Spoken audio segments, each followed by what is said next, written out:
చేసుకోండి కాబట్టి చాలు అన్నా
ముందుగా ఈ సభను ప్రార్థనతో మొదలు పెడదాం.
సభకు నమస్కారం. సభ్యులందరికీ ఈ శీతాకాల సమావేశాలు జరిగే సభలో అధికార పక్షం ప్రతిపక్షం ఇరువురు రాష్ట్ర సమస్యలపై చర్చించి పరిష్కారం కనుక్కొని పేద ప్రజలకు మేలు చేసేందుకు కొన్ని చట్టాలు చేయాల్సిందిగా ఇరువురు సభ్యుల్ని కోరుతున్నాను. ముందుగా ఈ రాష్ట్ర ముఖ్యమంత్రి వర్యులు మాట్లాడవలసిందిగా కోరుచున్నాను. అధ్యక్షుల వారికి నమస్కారం. సభకు హాజరైన సభ్యులందరికీ నమస్కారములు. అధ్యక్ష, ప్రజల మనపై ఎంతో నమ్మకం ఉంచి వాళ్లకు మేము ఎంతవరకు ఏ వాగ్దానాలు అయితే మా మేనిఫెస్టోలో పొందుపరిచామో వాటిలో ప్రతి ఒక్కటి నెరవేర్చే విధంగా మా ప్రభుత్వం పనిచేస్తుందని మాటిస్తున్నాం అధ్యక్ష. అధ్యక్ష, మా ప్రభుత్వం 18 నెలల కాలం పూర్తి చేసుకుంది అధ్యక్ష. ఈ 18 నెలల కాలం మా ప్రభుత్వం చాలా సమతుల్యమైన పాలన అందించాం అధ్యక్ష. ప్రవేశపెట్టిన ఎన్నో సంక్షేమ కార్యక్రమాల వలన ప్రజలలోనూ చాలా మంచి ప్రతిస్పందన వస్తుంది అధ్యక్ష. గత ప్రభుత్వం వారు వృధా ఖర్చులను ఎక్కువగా చేశారు అధ్యక్ష. అవినీతి వలన మా రాష్ట్రం బాగా అప్పుల బారిన పడింది అధ్యక్ష. అయినప్పటికీ వెనకడుగు వేయకుండా ఎన్నో సంక్షేమ కార్యక్రమాలను ప్రవేశపెట్టాం అధ్యక్ష. జవాబుదారితనంతో కూడిన పాలన అందించాం అధ్యక్ష. రాజకీయాలలో నీతి నిజాయితీ లక్ష్యంగా పెట్టుకుని పనిచేస్తున్నాం అధ్యక్ష. అధ్యక్ష, ఈ శాసనసభ సమావేశాలలో సంక్షేమం అభివృద్ధి రెండూ కూడా ముందుకు తీసుకువెళ్తాం అధ్యక్ష. అధ్యక్ష, మేము అధికారంలోకి వచ్చిన తర్వాత ఈ గవర్నెన్స్ ద్వారా వాట్సాప్ లో 500 వరకు సేవలను అందిస్తున్నాం అధ్యక్ష. ఒకవైపు పోలవరం ప్రాజెక్టు, మరొక వైపు రాజధాని నిర్మాణం జరుగుతుంది అధ్యక్ష. ఒకవైపు రాష్ట్రంలో పిల్లలు, రైతులు, ఒడుగు బలహీన వర్గాలకు సంక్షేమ ఫలాలు దక్కడానికి ప్రయత్నిస్తాం అధ్యక్ష. ఇంతటితో ఈ శీతాకాల సమావేశం విజయవంతంగా చేయాలని సభలు కోరుకుంటున్నాను అధ్యక్ష. ధన్యవాదాలు అధ్యక్ష.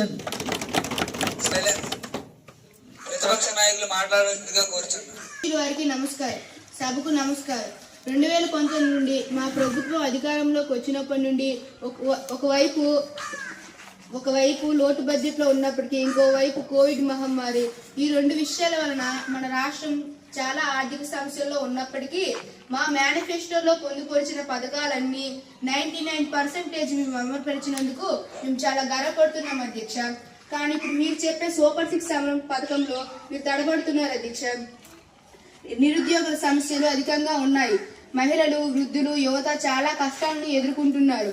రైతుల పంటకు సరైన గిట్టుబాటు ధర లేదు. రైతుల యూరియా కొరత ఎక్కువగా ఉంది. ఈ పాలన చూస్తుంటే మరో 20 సంవత్సరాలు మన రాష్ట్రాన్ని వెనక్కి తీసుకెళ్లేలా ఉన్నారు. మీరు అధికారంలోకి రాగానే పోలీస్ వ్యవస్థను మీ చేతుల్లోకి తీసుకొని చేస్తున్నారు. పర్యాటకం లేవు, పరిశ్రమలు లేవు. దేవుడంతా చూస్తున్నాడు అధ్యక్ష. ధన్యవాదాలు అధ్యక్ష. అధ్యక్ష, ఈ రాష్ట్రంలో విద్యకు సంబంధించి ఏం జరుగుతుందో తెలియడం లేదు అధ్యక్ష. ప్రభుత్వ పాఠశాలలో విద్యార్థుల నమోదు సంఖ్య ప్రైవేటు పాఠశాలల కంటే 2025-26 సంవత్సరంలో అనగా ఈ సంవత్సరంలో చాలా తక్కువగా ఉంది అధ్యక్ష.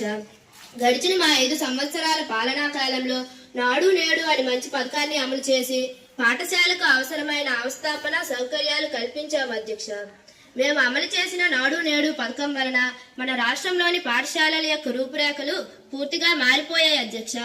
ఈ పథకం కోసం కొంతమంది సీనియర్ అధికారులు విద్యావేత్తలతో కమిటీని వేసి విద్యార్థుల యొక్క బాగోగులు బట్టి పేదవారికి కూడా ఇంగ్లీష్ మీడియం బోధన, సిబిఎస్ఈ, ఐసిఎస్ఈ, ఐబీ కరిక్యులంలో బోధన చేయడం, దీనికి అనుగుణంగా ఉపాధ్యాయులకు కూడా సరైన శిక్షణ ఇచ్చి అంతర్జాతీయ పాఠశాలల స్థాయిని పెంచాం. కానీ ఈనాడు సాంఘిక సంక్షేమ హాస్టల్లో పర్యవేక్షణ కరువనడం వలన విద్యార్థులు వివిధ కారణాలతో మరణిస్తున్నారు అధ్యక్ష. దీనికి మీ ప్రభుత్వం ఏం సమాధానం చెబుతుంది? మా హయాంలో బోధన భాషగా ఇంగ్లీష్ మీడియం అమలు చేసేసరికి మీరు తీవ్రమైన ఆందోళన వ్యక్తం చేశారు. కానీ ఇప్పుడు మీరు చేస్తున్నది ఏమిటో చెప్పండి అధ్యక్ష. ఎక్కడైనా తెలుగు మీడియం పాఠశాలలు ఉన్నాయా అధ్యక్ష? ధన్యవాదాలు అధ్యక్ష. గౌరవ విద్యాశాఖ మంత్రి శర్మిలా గారు మాట్లాడాల్సిందిగా కోరుచున్నాను. అధ్యక్ష, మా ప్రభుత్వం అధికారంలోకి వచ్చింది మొదలు విద్యారంగంలో ఉండే అనేక సమస్యలను పరిష్కరించడానికి నేనే స్పెషల్ గా విద్యాశాఖ మంత్రి పదవిని తీసుకోవడం జరిగింది. అధ్యక్ష, మీరు ప్రవేశపెట్టే నాడు నేడు పథకంతో ఈ రాష్ట్ర విద్యా వ్యవస్థ ఏమాత్రం మెరుగుపడకపోగా కాంట్రాక్టర్లకి అడ్డుగోలుగా అప్పచెప్పడమే మీకు తెలిసిందల్లా. కానీ ఏ పాఠశాలలు కూడా బాగుపడలేదు. నాసిరకం స్కూల్ బ్యాగులు, నాసిరకం యూనిఫారాలు, నాసిరకం టెక్స్ట్ బుక్లు, నోట్ పుస్తకాలు ఇవన్నీ నాసిరకమే. అధ్యక్ష, ఇవన్నీ పిల్లల సమస్యలు అయితే ఉపాధ్యాయులకు అనేక ఫోన్ యాప్లు పెట్టి బోధనేతర కార్యక్రమాలైన బాత్రూంలకు ఫోటోలు తీయించడం, సారా దుకాణాల వద్ద కాపలా పెట్టించడం, ఉపాధ్యాయ సంఘాలు నిర్వీర్యం చేయడం, ఇలా ఎన్నో కార్యక్రమాలు ఉపాధ్యాయులు ఎత్తున పెట్టి వారిని చదువు చెప్పడానికి దూరం చేస్తున్నారు అధ్యక్ష. మీరే మాకు నీతులు చెప్పేది. మేము అధికారంలోకి వచ్చిన వెంటనే కొత్తగా మెగా డిఎస్సి వేసి కొత్తగా 16,435 టీచర్ ఉద్యోగాలు భర్తీ చేశాం అధ్యక్ష. అసలు టీడీపీ హయాంలోనే ఉపాధ్యాయ నియామకం చేపట్టాం. అసలు మీకు తెలుసా, టీడీపీ అంటేనే డిఎస్సి, డిఎస్సి అంటేనే టీడీపీ. ఈ రాష్ట్రం విద్య, వైద్య అనేది చాలా అవసరం అధ్యక్ష. అందువలన నేనే విద్యాశాఖ మంత్రి పదవిని నా భుజాల మీదకి ఎత్తుకున్నాను. ఇక ప్రభుత్వ పాఠశాలల్లో పిల్లల నమోదు విషయానికి వస్తే 2019 అంటే మీ ప్రభుత్వం వచ్చినప్పటి నుండి ప్రతి సంవత్సరం విద్యార్థుల సంఖ్య తగ్గుముఖం పడుతూ వస్తుంది అధ్యక్ష. ప్రభుత్వ బడుల్లో చదివే అందరి పిల్లలకు తల్లికి వందనం కార్యక్రమం క్రింద వారి తల్లుల అకౌంట్లో ప్రతి సంవత్సరం 15,000 రూపాయల చొప్పున జమ చేస్తున్నాము అధ్యక్ష. ఇవన్నీ కూడా గమనించాలి. ఇది డబుల్ ఇంజిన్ సర్కారు అధ్యక్ష. బుల్లెట్ ట్రైన్ వేగంతో ఈ రాష్ట్ర అభివృద్ధిని ముందుకు తీసుకువెళ్తాం అధ్యక్ష. ధన్యవాదాలు అధ్యక్ష. గౌరవ శాసనసభ్యులు జెండీ గారు మాట్లాడవలసిందిగా కోరుచున్నాను. అధ్యక్ష, మన రాష్ట్ర వైద్య రంగానికి ప్రస్తుతం వైద్యం చేయాలి. ఇది చాలా ఇబ్బందుల్లో ఉంది. హాస్పిటల్లో పేదలకు సరైన వైద్య సౌకర్యం లేక తీవ్ర ఇబ్బందులు పడుతున్నారు. ఆరోగ్యశ్రీ అమలు సరిగా లేదు అధ్యక్ష. ప్రైవేటు హాస్పిటల్లో వారికి 18 నెలల నుండి ఆరోగ్యశ్రీ బిల్లులు బకాయిలు పడని కారణంగా వారు సరిగా వైద్యం చేయడం లేదు. గడిచిన మా 5 ఏళ్ల పాలనలో వైఎస్ఆర్ ఆరోగ్యశ్రీ పథకం చాలా అద్భుతంగా అమలు చేశాము. పేదలకు గవర్నమెంట్ మరియు ప్రైవేట్ హాస్పిటల్లో ఉచితంగా వైద్య పరీక్షలు మరియు చికిత్సలు చేయడమే కాకుండా ఆ పేషెంట్ కోలుకునే వరకు వారికి జీవన వృత్తిని కల్పించాము అధ్యక్ష. అలాగే గ్రామ సచివాలయాలలో ఆరోగ్య కార్యకర్తలను నియమించి వ్యాధులు రాకుండా ఎన్నో కార్యక్రమాలు అమలు చేశాము అధ్యక్ష. కానీ ఇప్పుడు మాత్రం వైద్య రంగానికి మీరు పూర్తిగా నిర్లక్ష్యం చేశారు అధ్యక్ష. దీనికి మీరు ఏం సమాధానం చెప్తారు అధ్యక్ష? ధన్యవాదాలు అధ్యక్ష. సైలెన్స్. గౌరవ వైద్య ఆరోగ్య శాఖ మంత్రి వరిష్ఠ గారు మాట్లాడవలసిందిగా కోరుచున్నారు. అధ్యక్ష, ప్రస్తుతం మన రాష్ట్రంలో ఆరోగ్యవంతమైన సమాజం ఉంది. అధ్యక్ష, మీ పాలన కాలం నాటికి ఇప్పటికీ వైద్య రంగంలో చాలా మార్పులు వచ్చాయి. అధ్యక్ష, ప్రతి గవర్నమెంట్ హాస్పిటల్లో మెరుగైన చికిత్స అందుతుంది. జవాబుదారీ తరం కూడిన వైద్య వ్యవస్థకి ఏర్పాటు చేశాం. ప్రతి గవర్నమెంట్ హాస్పిటల్లో డాక్టర్లు అందుబాటులో ఉంచాం. అంటువ్యాధులు ప్రబలకుండా సరైన వంటి ముందు జాగ్రత్త చర్యలు తీసుకుంటున్నాం. హాస్పిటల్లో తగినన్ని మందులు ఉండేటట్టు చూసుకుంటున్నాం. కుక్కకాటుకు వేసే ర్యాబీస్ వ్యాక్సిన్లు, పాము కాటుకు వేసే యాంటీ వేనమ్ ఇంజెక్షన్లు రాష్ట్రంలో ప్రతి గవర్నమెంట్ హాస్పిటల్లో అందుబాటులో ఉంచాం. అంతేకాకుండా ఏజెన్సీలో గిరిజనులకు దోమలు కరవకుండా దోమల తెరను పంపిణీ చేశాం. గ్రామంలో పట్టణాల్లో చెత్తను ప్రతిరోజు క్లీన్ చేస్తున్నాం. రాష్ట్రంలో క్లీన్ అండ్ గ్రీన్ అమలు చేసి జబ్బులు రాకుండా ముందస్తు జాగ్రత్త చర్యలు తీసుకుంటాం. పిల్లలకు, వృద్ధులకు, గర్భిణీ స్త్రీలకు ఇంకా మెరుగైన ఆరోగ్య సౌకర్యాలు అందిస్తాం. మీరు మాపై బర్ధ జరగకుండా ఇంకా మెరుగైన పాలన ఎలా అందివ్వాలో చెప్పండి. అంతేకాని మీరు మాపై విమర్శ చేయడం మంచిది కాదు. ధన్యవాదాలు అధ్యక్ష. అధ్యక్ష, మన రాష్ట్ర ఆర్థిక వ్యవస్థ ఎటువైపు వెళ్తుంది అధ్యక్ష? మీరు అధికార పక్షం ఎన్నికల్లో ఇచ్చిన హామీలలో ప్రభుత్వ ఉద్యోగులకు 1వ తారీఖునే జీతాలు చెల్లిస్తామన్నారు అధ్యక్ష. మెరుగైన పిఆర్సీ అన్నారు. సంవత్సరానికి 2 డిఏలు అని అరచేతిలో వైకుంఠం చూపించి తీరా అధికారంలోనికి వచ్చిన తర్వాత చాలా డిపార్ట్మెంట్ ఉద్యోగులకు 10వ తారీఖు వరకు జీతాలు జమ అవ్వడం లేదు అధ్యక్ష. పిఆర్సీ జాడలేదు. మేము వేసిన పిఆర్సీ కమిటీను మీరు రద్దు చేశారు అధ్యక్ష. ఇప్పటి వరకు సంవత్సరానికి 1 డిఏ మాత్రం ఇచ్చి చేతులు దులుపుకున్నారు అధ్యక్ష. ఇక రైతుల విషయానికి వస్తే సంవత్సరానికి 20,000 రూపాయలు ఇస్తామన్నారు అధ్యక్ష. ఇప్పటి వరకు మీరు ఇచ్చినది 5,000 రూపాయలు మాత్రమే అధ్యక్ష. ఫ్రీ బస్సు పథకం అన్నారు అధ్యక్ష. వాస్తవానికి ఈ ఫ్రీ బస్సు పథకం పేరు మార్చి ఫ్రీ తుస్సు బస్సు అని పెడితే బాగుంటుంది అధ్యక్ష. అధ్యక్ష, మీరు అలాంటి పదాలు అసెంబ్లీ నుంచి తొలగించాలి. అవి అన్పార్లమెంటరీ వర్డ్స్ అధ్యక్ష. ధన్యవాదాలు అధ్యక్ష. ఫ్రీ బస్సు ఎక్కడ ఆగడం లేదు అధ్యక్ష. రాష్ట్రంలో ప్రజలు ఆందోళనలో ఉన్నారు అధ్యక్ష. గమనించండి అధ్యక్ష. ధన్యవాదాలు అధ్యక్ష. సైలెన్స్. గౌరవ ఆర్థిక శాఖ మంత్రి దేవిప్రియ గారు మాట్లాడుతుందిగా కోరుచున్నాను. అధ్యక్ష, మేము అధికారంలోకి వచ్చిన తర్వాతను మీరు చేసే నిర్వాహకం వల్ల రాష్ట్ర ఆర్థిక పరిస్థితి పూర్తిగా అప్పుల్లోకి కూరుకుపోయింది అధ్యక్ష. అయినా కూటమి ప్రభుత్వం అధికారంలోకి వచ్చాక కేంద్ర ప్రభుత్వం సముద్రం జరిపి రాష్ట్ర ఉద్యోగులకి 1వ తారీఖునే జీతం పడేటట్లు చేస్తున్నాం.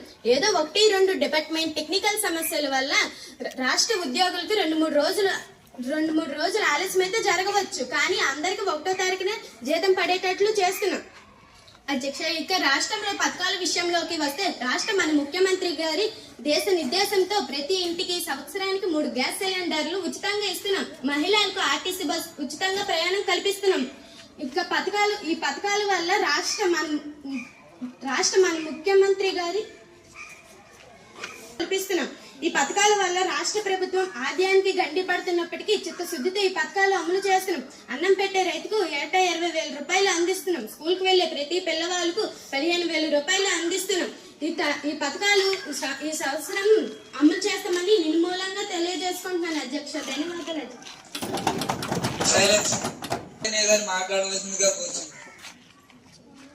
అధ్యక్ష, మన రాష్ట్రంలో శాంతి భద్రతలు దిగజారుతున్నాయి. మహిళల భద్రత, యువకులు డ్రగ్స్ వినియోగించే తీరు, మహిళలపై ఆకృత్యాలు, యాసిడ్ దాడులు, యువత అంతా సెల్ ఫోన్లో ఫ్రీ ఫైర్ ఆటలు మరియు క్రికెట్ బెట్టింగ్లు, ఆన్లైన్ బెట్టింగ్లు ఎక్కువైపోయాయి. యువతరం కుటుంబాలు నాశనం అయిపోతున్నాయి అధ్యక్ష. కానీ ప్రభుత్వానికి చీమ కుట్టినట్టు కూడా లేదు అధ్యక్ష. దీనిపై మీ సమాధానం ఏంటి అధ్యక్ష? ధన్యవాదాలు అధ్యక్ష. సైలెన్స్. గౌరవ హోంశాఖ మంత్రి చక్రవర్తి గారు మాట్లాడవలసిందిగా కోరుచున్నాను. అధ్యక్ష, మా ప్రభుత్వం అధికారంలోకి వచ్చిన తర్వాతను మహిళా భద్రత కోసం డైల్ 112 ఎమర్జెన్సీ సర్వీస్ నంబర్ బలోపేతం చేసి రాష్ట్ర వ్యాప్తంగా వెంటనే స్పందించే మొబైల్ పెట్రోలింగ్ వాహనాలు పెంచాం. దిశ చట్టం కూడా అమల్లో ఉంది అధ్యక్ష. ఈ చట్టం ఆధారంగా మహిళలపై నేరాలు జరిగితే తరువాత విచారణ వెంటనే ఛార్జ్ షీట్ దాఖలు చేసి ఫాస్ట్ ట్రాక్ కోర్టులో తీర్పునిచ్చే విధానం జరుగుతుంది అధ్యక్ష. ఇక యువతరంలో డ్రగ్స్ వినియోగాన్ని నియంత్రించే డ్రగ్స్ పొరుగు రాష్ట్రాలను అక్రమ రవాణాను నియంత్రిస్తున్నాం అధ్యక్ష. పాఠశాలలో, కళాశాలలో దీనిపైన మా పోలీసులతో అవగాహన కార్యక్రమాలు ఏర్పాటు చేస్తున్నాం అధ్యక్ష. ఇక సైబర్ నేరాలు అడ్డుకొట్టి వేసేందుకు ప్రజలకు సైబర్ భద్రత పట్ల అవగాహన కల్పిస్తున్నాం అధ్యక్ష. ఇక యువతరంలో ఆన్లైన్ బెట్టింగ్ పాల్పడకుండా సరైన చర్యలు చేపడతాం అధ్యక్ష. ధన్యవాదాలు అధ్యక్ష. గౌరవ శాసనసభ్యులు మాధురి గారు మాట్లాడవలసిందిగా కోరుచున్నారు. అధ్యక్ష, మేము అధికారంలో ఉన్నప్పుడు 30,000 మంది అమ్మాయిలు మిస్ అయినట్లు మీరు అన్నారు అధ్యక్ష. నిరంతరం నేను ప్రశ్నిస్తానని వచ్చినటువంటి ఉప ముఖ్యమంత్రి గారు ఉన్నది లేనట్లు లేనిది ఉన్నట్లు అభూత కల్పనలు సృష్టించారు. మీరు అధికారంలోకి వచ్చిన తరువాత ఒక్క అమ్మాయి జాడైనా కనుక్కున్నారా? అంతేకాకుండా పర్యావరణ శాఖ మంత్రిగా ఎలాంటి కాలుష్య నియంత్రణ చర్యలు తీసుకుంటున్నారు? గ్రామీణ అభివృద్ధి అటవీ శాఖ మంత్రిగా గ్రామ స్వరాజ్యమునకు ఈ ప్రభుత్వం తూట్లు పొడిచి గ్రామ వార్డు సచివాలయ వ్యవస్థను నిర్వీర్యం చేస్తుంటే ప్రశ్నించలేని ఒక పార్టీ నాయకుడిగా ఉప ముఖ్యమంత్రిగా మీరేం చేస్తున్నారు అధ్యక్ష? ధన్యవాదములు అధ్యక్ష. అధ్యక్ష, మా కూటమి ప్రభుత్వం అధికారంలోకి వచ్చింది.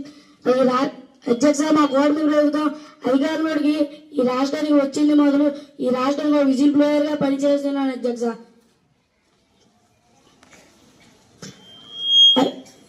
ఏజెన్సీలో ఉండే గిరిజనుల వరకు ప్రత్యేకంగా రోడ్లు వేయించాం. అలాగే వారికి దోమల ధరలు, చెప్పులు మొదలైన పంపిణీ చేశాం. కనీస సౌకర్యాలు కూడా లేకుండా కొట్టుమిట్టాడుతున్న గ్రామ పంచాయతీలకు కేంద్ర సహాయంతో ఒక్కొక్క సచివాలయానికి లక్ష చొప్పున అందించాం అధ్యక్ష. ఇక అమ్మాయిలు మిస్సింగ్ విషయానికి వస్తే ఆనాడు గ్రామ వార్డు సచివాలయ వాలంటీర్లు చేసిన అకృత్యాల గురించి 2 సంవత్సరాల కిందకు వెళ్లి న్యూస్ పేపర్ పరిశీలించండి, మీకే అర్థమవుతుంది అధ్యక్ష. గత 5 సంవత్సరాల నుండి గుంతలమయమైనటువంటి రోడ్లన్నీ మరమ్మతులు చేయించాం. కొన్ని చోట్ల కొత్త రోడ్లు వేయించాం. మీకు కళ్ళు ఉంటే గ్రామాల్లోకి వెళ్లి చూడండి. అంతేగాని అవాకులు చవాకులు పేరించి ఇప్పుడు భరించే వాళ్ళు లేరు అధ్యక్ష. ధన్యవాదాలు అధ్యక్ష. సభ్యులు తిరుమల గారు మాట్లాడవలసిందిగా కోరుచున్నాను. అధ్యక్ష, మన రాష్ట్రంలో సీఎం గారు మరియు మంత్రివర్గం ఏపీ అంటే ఏ అంటే అమరావతి, పి అంటే పోలవరం ప్రాజెక్ట్ అన్నారు అధ్యక్ష. ఈ 2 అంశాలు ఎంతవరకు వచ్చాయి అధ్యక్ష? మా ప్రభుత్వ అధికారం వికేంద్రీకరణ చేయాలనే 3 రాజధానులు అన్నాం అధ్యక్ష. అమరావతిని శాసన రాజధానిగా, కర్నూలుని న్యాయ రాజధానిగా, విశాఖపట్నాన్ని పరిపాలన రాజధానిగా చేసి సంకల్పించాం అధ్యక్ష. కానీ మీరు 2014 నుండి 2019 వరకు, మరలా 2024 నుండి ఇప్పటి వరకు అమరావతిని రాజధాని అని చెప్పి మొదటిసారి 35,000 ఎకరాలు, మరలా రెండవసారి 35,000 ఎకరాలు రైతుల వద్ద బలవంతంగా సేకరించి రియల్ ఎస్టేట్ వ్యాపారం చేస్తున్నారు అధ్యక్ష. కానీ ఏ రాజధాని నిర్మించలేదు అధ్యక్ష. పైగా మొన్న వర్షాలకు ఆ ప్రాంతం అంతా కృష్ణానది నీటితో మునిగిపోయింది అధ్యక్ష. పైగా మీరే 1,00,000 కోట్లు అవుతుంది అన్నారు అధ్యక్ష. కానీ ఇప్పుడు రేట్లతో పోల్చితే 2,00,000 కోట్లు అవుతుందని ఆర్థికవేత్తలు అంటున్నారు అధ్యక్ష. పోలవరం నిర్మించాలంటే మరో 1,00,000 కోట్లు కావాలి అధ్యక్ష. మన రాష్ట్ర ఆదాయం ఎంత నిధువా ఎలా సమకూర్చుతారో ఒక శ్వేతపత్రం విడుదల చేయాలని ఈ ప్రభుత్వానికి విజ్ఞప్తి చేస్తున్నారు అధ్యక్ష. ధన్యవాదాలు అధ్యక్ష. గౌరవ పురపాలక శాఖ మంత్రి లిఖిత గారు మాట్లాడవలసిందిగా కోరుచున్నాను. అధ్యక్ష, రాష్ట్రమంతా విడిపోయిన తర్వాతను మన ప్రపంచ ప్రసిద్ధిగాంచినటువంటి హైదరాబాద్ నగరాన్ని అంతా తెలంగాణ తీసుకుంది.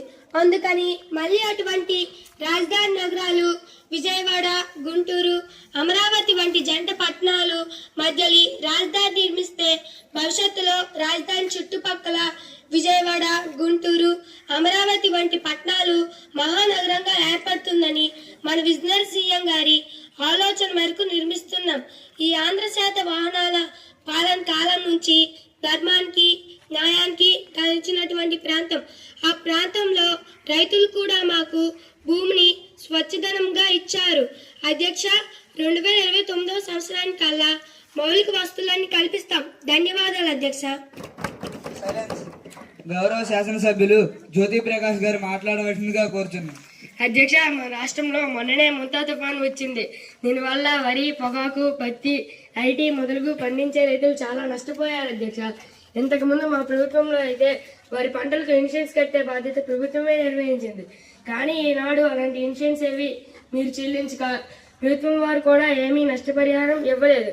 దీనివల్ల రైతులు అప్పుల ఊపులో మునిగిపోయారు అధ్యక్ష. మన రాష్ట్రంలో అన్నం పెట్టే రైతున్న చాలా కష్టాలు పడుతున్నారు అధ్యక్ష. ఈ ఖరీఫ్ సీజన్ మొదట్లో అయితే రైతులకి యూరియా ఎరువు దొరక్క నానా అగచాట్లు పడ్డాయి అధ్యక్ష. అసలు మన రాష్ట్రంలో వ్యవసాయ శాఖ మంత్రి గారు ఉన్నారా? ధన్యవాదాలు అధ్యక్ష. సైలెన్స్. గౌరవ వ్యవసాయ శాఖ మంత్రి దేవప్రియ గారు మాట్లాడవలసిందిగా కోరుచున్నాను. అధ్యక్ష, ఈ రాష్ట్ర ప్రజలు గత ప్రభుత్వాన్ని బూటుతో కొట్టినా బుద్ధి రాలేదు అబ్జెక్షన్. అదేమిటి అధ్యక్ష? బూటు గిట్టు అనే పదాలను రికార్డు నుంచి తొలగివేయాలని అధ్యక్షుల వారు కోరుచున్నాం. ధన్యవాదాలు అధ్యక్ష. ప్రకృతి విపత్తులు రావడం సహజం అధ్యక్ష. ఈ సంవత్సరం ఉంటా తుఫాన్ వచ్చింది. ఇంతకు ముందు ఉధూత్ 3 తుఫాన్లు వచ్చాయి. తుఫాన్లు కానీ విపత్తులు కానీ వచ్చినప్పుడు ఏ విధమైన సహాయ చర్యలు అందించాలో మాకు తెలియదా అధ్యక్ష? మీరు చేపకు ఈత నేర్పుతారా? ఉధూత్ తుఫాన్ వచ్చినప్పుడు ఎలాంటి చర్యలు తీసుకున్నామో మీరు విశాఖపట్నం వెళ్ళి అక్కడి ప్రజలను అడగండి. అంతేకాని లేనిపోని అవాస్తవాలు చెప్పకండి. రైతులకు ఇన్పుట్ సబ్సిడీ వారి ఖాతాలలో వేయిస్తున్నాం. పంటలు పోయిన రైతులందరికీ నష్టపరిహారం అందేలా చర్యలు తీసుకుంటున్నాం. మన రాష్ట్రానికి ఎటువంటి ఎరువుల కొరత కూడా లేదు. పండిన పంటలకు గిట్టుబాటు ధర కల్పిస్తున్నాం. స్వయంగా నేనే వ్యవసాయం చేసుకుని వ్యవసాయ శాఖలోనికి వెళ్ళాను అధ్యక్ష. నాకు తెలియదా రైతన్నలకు ఎలా న్యాయం చేయాలో? మీరు చెప్పే అసత్యాలు మన రాష్ట్ర ప్రజలు గమనిస్తున్నారు అధ్యక్ష. ధన్యవాదాలు అధ్యక్ష. గౌరవ శాసనసభ్యులు మధులత గారు మాట్లాడవలసిందిగా కోరుచున్నాను. అధ్యక్ష, మన గవర్నమెంట్ వారు అమలు చేసిన మహిళలకు ఫ్రీ బస్ పథకం వలన మన రాష్ట్రంలో అసమానతలు అన్యాయాలు జరుగుతున్నాయి అధ్యక్ష. ఈ పథకం అమలు సరిగా లేదు అధ్యక్ష. పల్లె వెలుగు మరియు ఎక్స్ప్రెస్ సర్వీస్కే ఈ పథకం పరిమితం చేయడం వలన బస్సులు చాలా తక్కువ సంఖ్యలో ఉన్నాయి అధ్యక్ష. మహిళలు బస్ స్టాపుల్లో ఉన్నప్పటికీ, బస్సులు అంత ఖాళీగా ఉన్నప్పటికీ ఆర్టీసీ డ్రైవర్లు బస్సు ఆపకపోవడం చాలా దారుణం అధ్యక్ష. అంతేకాకుండా దాని వలన ఆటోలు, క్యాబ్లు మొదలైన సర్వీసులు నష్టపోతున్నాయి అధ్యక్ష. ప్రతి ఆటో డ్రైవర్కు సంవత్సరానికి ఒకసారి భృతి చెల్లించడం కాకుండా ప్రతి నెల 5,000 రూపాయలు వారి అకౌంట్కు జమ చేస్తే వారు సవ్యంగా బ్రతుకుతారు అధ్యక్ష. దీని గురించి ప్రభుత్వం ఆలోచించాలి అధ్యక్ష. ధన్యవాదాలు అధ్యక్ష. గౌరవ రవాణా శాఖ మంత్రి షర్మిల గారు మాట్లాడవలసిందిగా కోరుచున్నాను. అధ్యక్ష, మా ప్రభుత్వం అధికారంలోకి వచ్చిన తరువాత ఎన్నికల మేనిఫెస్టోలో ఇచ్చిన సూపర్ 6 హామీలో భాగంగా మహిళలందరికీ ఫ్రీ బస్ పథకం అమలు చేశాము అధ్యక్ష. దీని వలన మహిళల యొక్క సాధికారిత మరియు వారి యొక్క మనోనిబ్బరం పెరిగింది అధ్యక్ష. ఈ పథకం వలన నష్టపోయిన ఆటో డ్రైవర్లకు, క్యాబ్ డ్రైవర్లకు రాష్ట్రం రుణాభారంతో ఉన్నప్పటికీ వారి అకౌంట్లలో సంవత్సరానికి 15,000 చొప్పున జమ చేస్తున్నాము అధ్యక్ష. అధ్యక్ష, మీ ప్రభుత్వంలో ఒక్క ఆటో డ్రైవర్కు 10,000 మాత్రమే ఇచ్చారు. కానీ మేము అధికారంలోకి వచ్చిన తర్వాత ఒక్క ఆటో డ్రైవర్కు 15,000 చొప్పున అందిస్తున్నాము అధ్యక్ష. ఏదైనా ఒక పథకం అమలు చేయడానికి తగు సూచనలు, సలహాలు ఇవ్వాలే కానీ ఇలా ప్రతిదీ విమర్శించడం సరికాదు అధ్యక్ష. ధన్యవాదాలు అధ్యక్ష. గౌరవ శాసనసభ్యులు తేజస్వరి గారు మాట్లాడవలసిందిగా కోరుచున్నారు. అధ్యక్ష, మన గవర్నమెంట్ పాఠశాలలో చదువుకునే విద్యార్థులు దేశ స్థాయిలో జరిగే MBBS పరీక్షలో కానీ, నీట్ పరీక్షలో కానీ, IIT కానీ, NIT కానీ విజయం సాధించలేకపోతున్నారు అధ్యక్ష. అలాగే గేమ్స్ మరియు స్పోర్ట్స్లో కూడా సరైన విధానం లేదు అధ్యక్ష. మా ప్రభుత్వ హయాంలో వీటి కోసం NCERT సిలబస్ను ప్రవేశపెట్టాము అధ్యక్ష.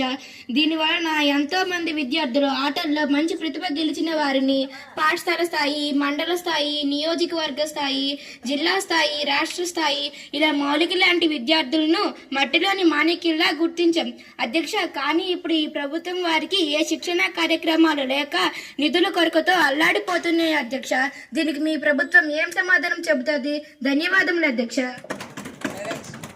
గౌరవ విద్యాశాఖ మంత్రి సందీప్ గారు మాట్లాడవలసిందిగా కోరుచున్నాను. అధ్యక్ష, మన రాష్ట్రంలో విద్యార్థులు చదువుకునేందుకు ఎన్నో సౌకర్యాలు అందిస్తున్నాం అధ్యక్ష.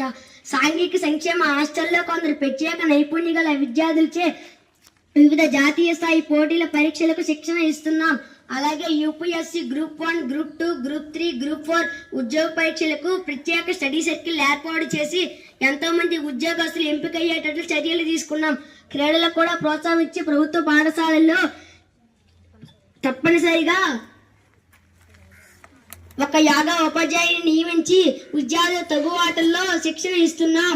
ఇందుకు మా వలన ఎటువంటి నిధుల కొరత లేదని గమనించగలరు అధ్యక్ష. ధన్యవాదాలు అధ్యక్ష. గౌరవ వామపక్ష శాసనసభ్యులు లావణ్య గారు మాట్లాడవలసిందిగా కోరుచున్నారు. అధ్యక్ష, మన రాష్ట్రంలో 2014 నుండి రాజకీయాలు ఏమాత్రం మార్పు లేవు అధ్యక్ష. టీడీపీ గెలిచినా, వైఎస్ఆర్ పార్టీ గెలిచినా, చివరకు జనసేన పార్టీ గెలిచినా వీరంతా కాషాయ జెండాకు తానుముక్కలైపోతున్నారు అధ్యక్ష. కేంద్ర ప్రభుత్వం మన రాష్ట్రానికి రావాల్సిన నిధులు కేంద్ర ప్రభుత్వం ఇవ్వకపోయినప్పటికీ, విభజన చట్టంలో హామీలు తొంగలో తొక్కుతున్నప్పటికీ కేంద్రాన్ని ప్రశ్నించే ధైర్యం ఏ ఒక్క పార్టీ కూడా చేయలేకపోతోంది అధ్యక్ష. చిన్న చిన్న రాష్ట్రాలకు అధిక నిధులు ఇస్తున్నప్పటికీ ఎంత పెద్ద రాష్ట్రం ఉన్న మనకు నిధులు ఇవ్వడంలో జాప్యం చేస్తున్నారు అధ్యక్ష. ప్రజలు గమనించి మీ ఓటును సక్రమంగా కేంద్రాన్ని ప్రశ్నించే మా లాంటి వామపక్ష నాయకులను ఎన్నుకోవాలని కోరుచున్నాను అధ్యక్ష. ధన్యవాదాలు అధ్యక్ష. గౌరవ ఉప ముఖ్యమంత్రి దిలీప్ గారు మాట్లాడవలసిందిగా కోరుచున్నారు.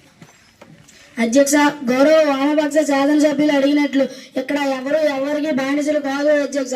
కేంద్రం నుండి నిధులు ఎలా తెచ్చుకోవాలో, దేనికి ఖర్చు పెట్టాలో మాకు తెలుసు అధ్యక్ష. కేంద్రం నుండి వచ్చే నిధులతో కేంద్ర ప్రభుత్వ విద్యా సంస్థలు, వైద్య సంస్థలు, విద్యా సంస్థలు ఏర్పాటు చేశాం అధ్యక్ష. పోలవరం లాంటి జాతీయ హోదా కలిగినటువంటి ప్రాజెక్టులు ఎన్నో కడుతున్నాం అధ్యక్ష. కేంద్ర ప్రభుత్వాలు, రాష్ట్ర ప్రభుత్వాలు ఒకరికొకరు సహకరించుకుంటేనే ఏ రాష్ట్రమైన అభివృద్ధి చెందుతుంది అధ్యక్ష. ధన్యవాదాలు అధ్యక్ష. గౌరవ శాసనసభ్యులు దివాకర్ గారు మాట్లాడవలసిందిగా కోరుచున్నారు. అధ్యక్ష, మన రాష్ట్రంలో నీటిపారుదల ప్రాజెక్టులకు అతిగతి లేదు అధ్యక్ష. ఎగువన తెలంగాణ రాష్ట్రంలో గోదావరి నదిపై అనేక ఆనకట్టలు కట్టి మన రాష్ట్రం యొక్క నీటి వాటాను మనకు రాకుండా చేస్తుంది అధ్యక్ష. అయినా ప్రభుత్వం వారు పట్టించుకోవట్లేదు అధ్యక్ష. పోలవరం ప్రాజెక్ట్ అయితే అది ఎప్పుడు పూర్తవుతుందో తెలియడం లేదు అధ్యక్ష. దీనిపై ప్రభుత్వం వారు ఏం సమాధానం చెప్తారు అధ్యక్ష? ధన్యవాదాలు అధ్యక్ష. శాఖ మంత్రి మనోజ్ గారు మాట్లాడవలసిందిగా కోరుచున్నారు. అధ్యక్ష, నీటి పారుదల ప్రాజెక్ట్ విషయంలో మా ప్రభుత్వం చాలా చిత్తశుద్ధితో ఉంది అధ్యక్ష. మీ ప్రభుత్వ హయాంలోనే తెలంగాణ రాష్ట్రం కట్టి ప్రాజెక్టుల పట్ల ఎలాంటి నిర్ణయం తీసుకోకుండా ఇప్పుడు మాపై బురద చల్లుతున్నారు అధ్యక్ష. ఇప్పుడు పోలవరం ప్రాజెక్ట్కి వస్తే మేము 1000 కోట్లతో నిర్మించిన స్పిల్వే మీరు నీటిలో కొట్టుపోయేలా చేశారు. అయినా ఇప్పుడు మేము వచ్చి కేంద్ర ప్రభుత్వం నుండి నిధులు రాబెట్టుకొని 2027 సంవత్సరం కల్లా పూర్తి చేసి చూపిస్తాం అధ్యక్ష. ధన్యవాదములు అధ్యక్ష. గౌరవ శాసనసభ్యులు లోకేశ్వరి గారు మాట్లాడవలసిందిగా కోరుచున్నారు. అధ్యక్ష, మన రాష్ట్రంలో రెవెన్యూ శాఖలో అవినీతి ఎక్కువగా జరుగుతుంది. గ్రామంలో భూ వివాదాలు పరీక్షించకుండా కాలయాపన చేస్తున్నారు. ప్రతి చిన్న పనికి చేతి పనులు జరుగుతున్నాయి. పై స్థాయి నుండి కింది స్థాయి అధికారులందరూ రాజకీయ నాయకుల చుట్టూ ప్రదక్షిణలు చేస్తున్నారు. దీనిని ప్రక్షాళన చేయవలసిందిగా కోరుచున్నాం అధ్యక్ష. ధన్యవాదాలు అధ్యక్ష.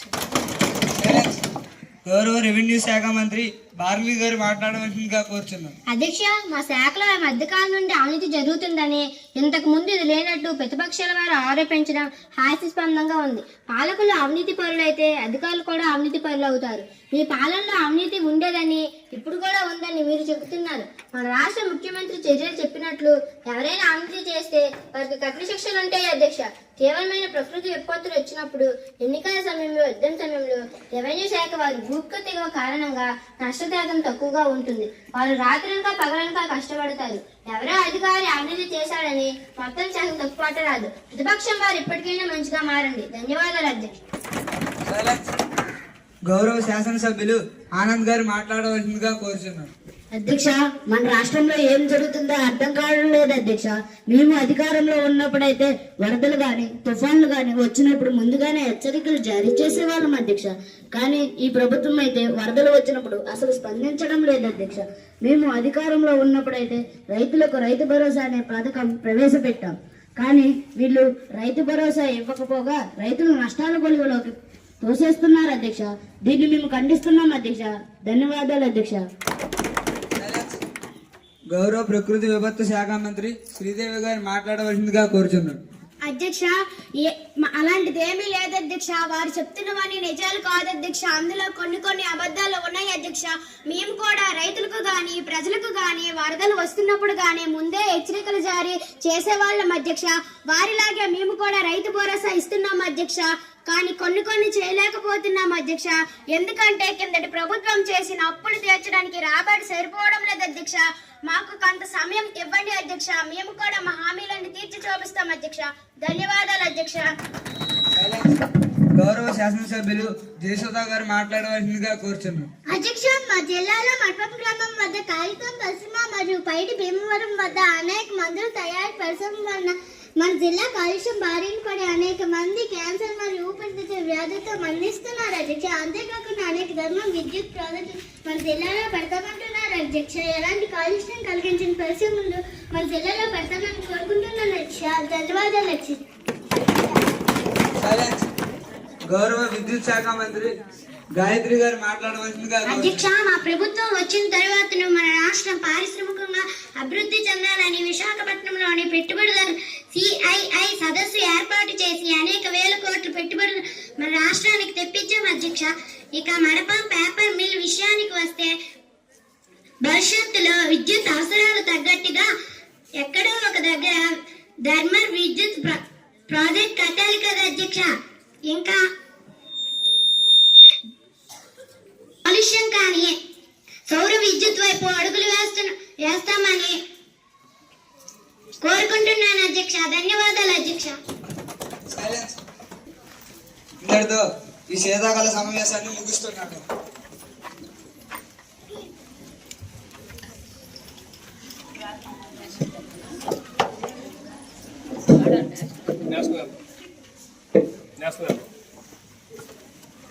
సమావేశాన్ని ముగిస్తున్నాను.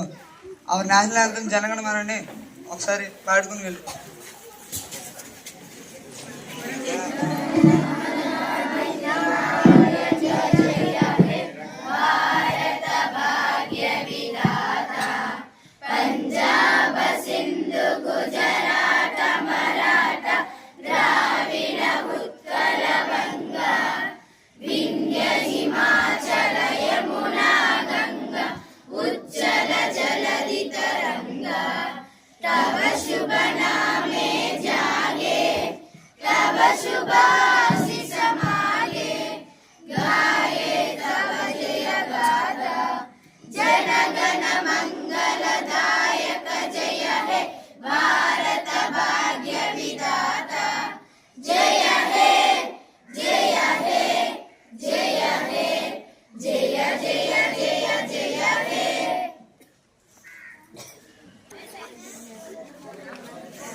గౌరవనీయులకు తెలియజేసుకుంటున్నాను. నేను ఇప్పుడే మాక్ అసెంబ్లీ మనకి 175 నియోజకవర్గాల నుంచి విద్యార్థులను సెలెక్ట్ చేసి అమరావతిలో ఒక సెట్ వేసి మాక్ అసెంబ్లీ నిర్వహించారు. అది ఆద్యాంతం కూడా ఫాలో అయ్యాను ప్రతి మొదటి నుంచి కూడా. కానీ అంతకంట అద్భుతంగా అయితే ఉంది. ఇది నా అద్భుతంగా ఉంది. ఇప్పుడు అక్కడ చూశాను, వాళ్ళు కాగితాలు పట్టుకొని వాళ్ళు అక్కడ చదవడంలో ఇచ్చేశారు. కానీ ఇక్కడ చాలా అద్భుతంగా తయారు చేశారు మేషారు. ఇక్కడ ప్రతిపక్షము ఇది అక్కడ ఒక పాజిటివ్ వేలో అక్కడ జరిగింది. ఇక్కడ మాత్రం చాలా అసలుకి నిజంగా అసెంబ్లీని తలపించే విధంగా. ఎందుకంటే నేను పార్లమెంట్ గాని అసెంబ్లీ సమావేశాలు అయితే నాకు ఖాళీ ఉండే టైం కంటిన్యూగా టీవీ వేసుకొని చూస్తాను.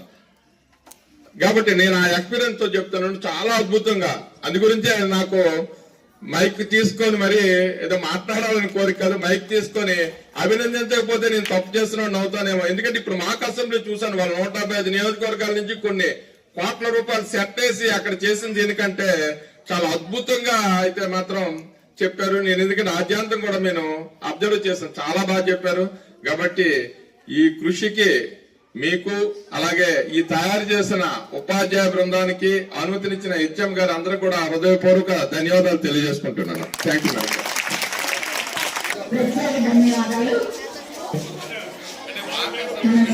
రాష్ట్ర ఇదంతా నేను చూశాను.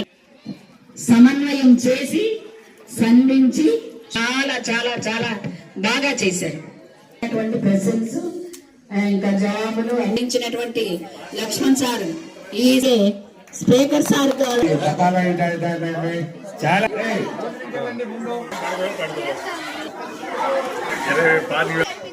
ఎవరు బాటలు పట్టుకోండి వాటర్